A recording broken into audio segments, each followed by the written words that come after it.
I7. 1-8 was inserted parenthetically, as it were, to round out and complete the discussion about the building operations. But the record of 2 Chronicles 5. 1-3 appears to indicate more directly that the inauguration took place as soon as the temple and its furnishings were ready, for it reads, "Finally all the work that Solomon had to do for the house of Jehovah was at its completion, and Solomon began to bring in the things made holy by David his father. And the silver and the gold and all the utensils he put in the treasures of the house of the true God. It was then that Solomon proceeded to congregate the older men of Israel and all the heads of the tribes." After detailing the installation of the Ark of the Covenant in the temple by the priests, who carried it from the city of David up to the temple hill, the account then goes on to describe the inauguration. 2ch 4-14. Chap 6, 7. Some have questioned the view just mentioned that the inauguration took place in the year after the temple was completed, because of 1 Kings 9. 1-9, which speaks of Jehovah as appearing to Solomon after the house of the king was constructed, saying that he had heard Solomon's prayer. Compare 2ch 7. 11-22. It was in his 24th year, after his 20-year building work. Was God 12 years in answering Solomon's prayer given at the inauguration of the temple?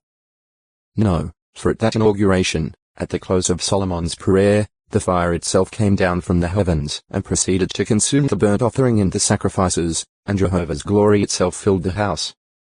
This was a powerful manifestation of Jehovah's hearing of the prayer, and answer by action, and was acknowledged as such by the people.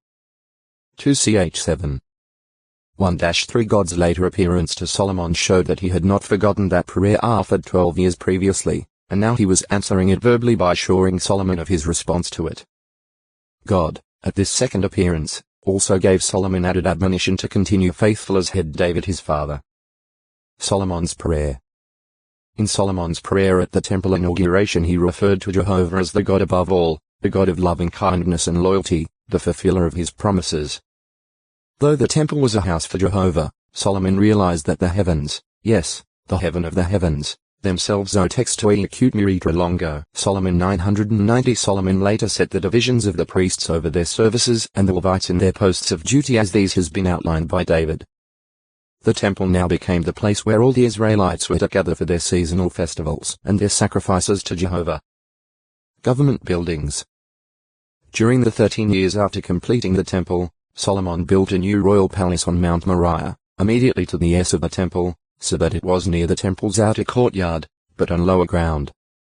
Near this he built the porch of the throne, the porch of pillars, and the house of the forest of Lebanon. All these buildings were on the descending terrain between the summit of the temple hill and the low spur of the city of David. He also built a house for his Egyptian wife. She was not allowed to dwell in the house of David the king of Israel, for, as Solomon said, the places to which the ark of Jehovah has come are something holy. 1 Kai 7. 1-8. 3. 1. 9. 24. 11. 1. 2ch 8. 11. Nationwide building. After completing his governmental building projects, Solomon set out on a nationwide construction program. He used as forced labor the offspring of Canaanites whom Israel had not devoted to destruction in their conquest of Canaan, but he did not reduce any Israelite to this slave status. 1 Kai 9. 20-22. 2ch 8. 7-10 He built up and fortified Jazer, which Pharaoh had taken from the Canaanites and presented as a gift to his daughter, Solomon's wife, as well as Upper and Lower Beth-horon, Baalath, and Tamar. He also constructed storage cities, chariot cities, and cities for horsemen. The entire realm, including the territory of the Jordan, benefited from his building works. He further fortified the mount. He closed up the gap of the city of David. 1 Kai 11. 27 This may have reference to his building or extending Jerusalem's wall all around. 1 Kai 3. When he strongly fortified Hazor and Megiddo. Archaeologists have discovered portions of strong walls and fortified gates that they believe to be the remains of Solomon's works in these cities, now in ruins. 1 Kai 9. 15-19. 2ch 8. 1-6. his riches and glory. Solomon engaged extensively in trade. His fleet, in cooperation with Hirams, brought in great quantities of gold from Ophir, as well as algum timbers and precious stones. 1 Kai 9.